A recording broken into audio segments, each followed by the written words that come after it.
Welcome back to the channel. Don't forget to like, share, and subscribe my channel.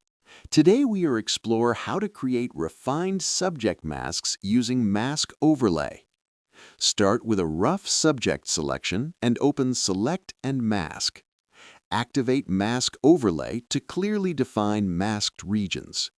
Use the brush tool to refine edges, focusing on areas like shoulders, clothing folds, and outlines. Reduce brush hardness for smoother transitions. Zoom in and clean small imperfections for better refinement. Adjust smoothing and feathering slightly to remove jagged edges without losing detail. Preview the mask on different backgrounds to test realism. Output as a layer mask to keep edits flexible.